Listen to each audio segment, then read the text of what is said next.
Ever wonder how massive global companies get their people into some of the most remote, most inaccessible places on Earth? We're talking deep jungles, remote mountain ranges, places a normal airline would never, ever go. Well, they do it by using this kind of hidden world of corporate aviation, and it operates under a unique and frankly incredibly high-stakes playbook. So today, let's pull back the curtain and see exactly how they manage that risk. Right, this is the core question. When you have a multi-billion-dollar mining or exploration project on the line, how do you handle the huge risk of moving your single most valuable asset, your people, in and out, safely and on time? The answer, of course, is they fly. But let's be clear, this is not about booking a ticket on a commercial airline. This is a whole different ballgame. We're talking private charter flights, often on smaller, specialized aircraft, flying into environments that would make a regular airline pilot's hair stand on end. The risks are totally different, which means the rules have to be too. And to manage that risk, companies like the global mining firm PanAust create their own incredibly detailed aviation safety standards. And this isn't just a friendly guideline. It is a non-negotiable playbook that goes way, way beyond standard government regulations. Honestly, this document is the key to survival out there. Okay, so let's build what I call the pyramid of safety. And we'll start at the very bottom with the foundation. You might be asking, why go to all the trouble of writing hundreds of extra rules when every country on Earth already has its own aviation authority? Well, this quote from the standard itself really says it all. When you're operating out on the fringes of the world, the local government rules are just the absolute minimum. They're the floor, not the ceiling. And for these kinds of operations, the floor is simply not high enough to guarantee the level of safety these companies demand. This standard is specifically designed to deal with these unique, high-risk factors. We are talking about flying over dense jungle where an emergency landing is practically impossible, dealing with wildly unpredictable mountain weather, using little dirt airstrips with no control tower, no fire services, nothing. And you're doing it all so far from civilization that search and rescue could be days away. This is where a corporate rulebook really earns its keep. All right, let's move up to the next layer of our pyramid, the people. Because you can have the best plan in the world, but it means absolutely nothing if you don't have an exceptionally skilled and, just as importantly, a well-rested flight crew. The human element is absolutely critical. Now, this is really interesting. Take a look at the distinction the rules make here. Flight time is exactly what it sounds like, the hours the pilot is actually flying the plane. But duty time, that's the one to watch. It's capped at 14 hours, and it includes everything: the pre-flight inspections, the flight planning, the actual flying, and all the post-flight paperwork.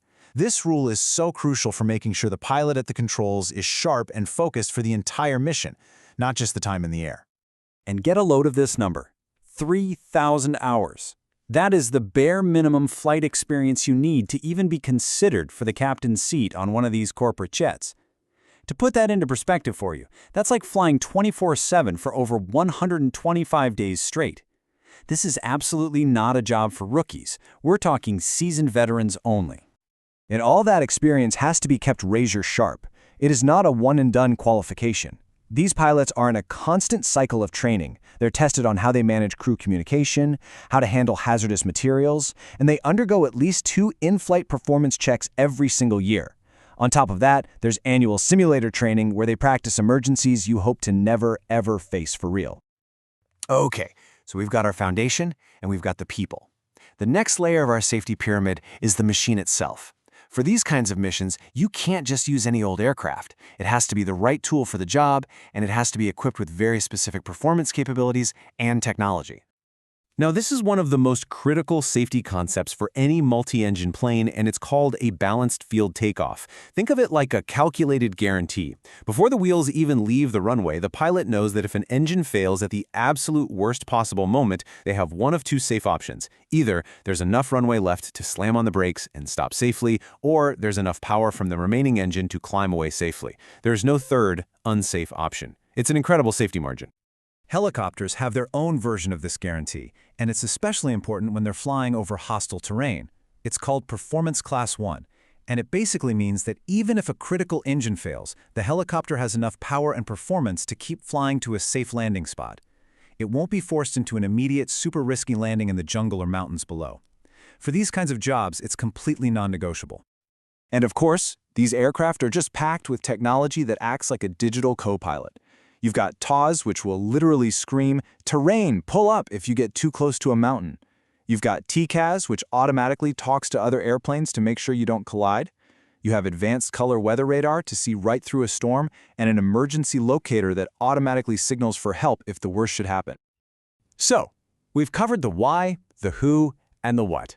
Now let's move up the pyramid to the how, the strict rules and meticulous procedures that govern every single flight, from the second it's planned until the passengers are safely back on the ground.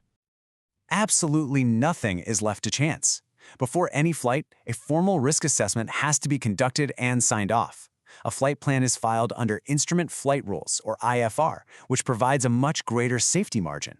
And get this, there are no estimates. Every single bag and every piece of cargo is actually weighed, and every single passenger is accounted for on a detailed manifest.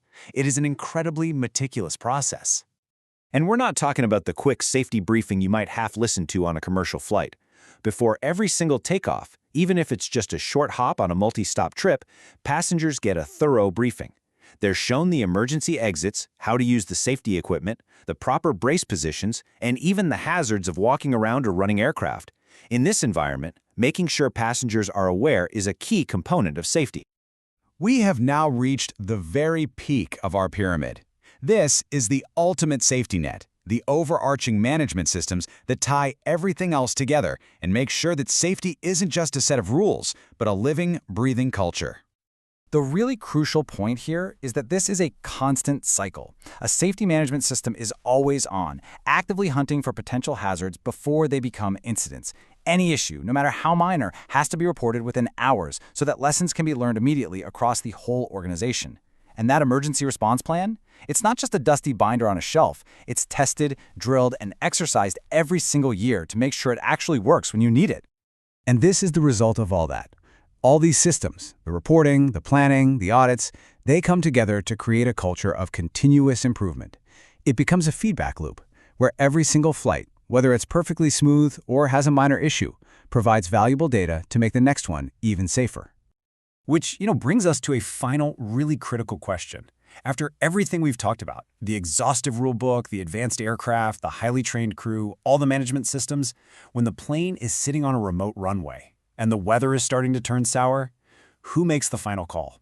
Who has the last word? The document makes it crystal clear.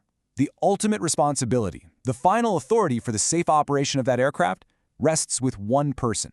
No manager, no client, no executive, no matter how important the mission is, can pressure them to fly.